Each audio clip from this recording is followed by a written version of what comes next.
नफरत है मुझे ऐसे लोगों से, सुन रहे हो, जो अपनी बीवियों से तो काम करवाते हैं लेकिन उनके मालिकान के सामने मुहज्जब बन जाते हैं।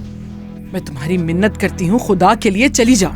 मेरे नाम के बजाय मुझे मैडम क्यों कहा? तो और क्या कहती मैं? जब तुम्हारे भेजे हुए गुंडे यहाँ आए थे तो तुम्हारा नाम ले लेकर धमकियाँ दे रहे थे मुझे और आजम को। कैसे नाम लेती तुम्हारा? तुम तो मेरी सोच से ज्यादा चालाक हो। जान बचाने के लिए तुम कुछ भी कर सकती हो।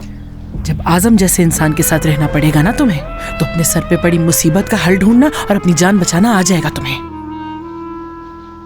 तुम्हारी बेटी तुम्हारे साथ ही रहती है? हाँ बिल्कुल। तुम्हारा शौहर उसे कोई नुकसान तो नहीं पहुंचाता?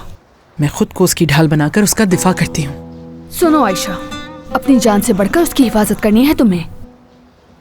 ये हरगिज़ मत भूलना। इस काम की तुम्हें बहुत भारी रकम दी गई है और तुम्हारा बेटा बाहर ऐशो आराम की जिंदगी गुजार रहा है। इसी एहसान के बदले तुम्हें उसकी हिफाजत करनी होगी। इसीलिए तुम्हारे दरवाजे पर आई थी, ताकि सबा एक अच्छी जिंदगी गुजार सके अपने असली खानदान के साथ। पता नहीं तुम्हें कब अकल आएगी आयशा। वो तो मेरी दोस्त को खानदानी मसाइल की वजह से बेटा चाहिए था, इसलिए मैंने उसकी मदद की। मेरी दोस्त को बेटा मिल गया और तुम्हें भी इसका बहुत फायदा हुआ, लेकिन अब मेरा उनसे कोई राब्ता नहीं।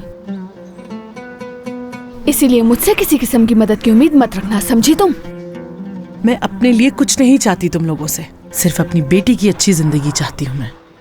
अब बहुत देर हो चुकी है। अगर उनको अपनी बेटी चाहिए होती तो आकर ढूंढ चुके होते अब तक। वो बहुत दूर जा चुके हैं आयशा।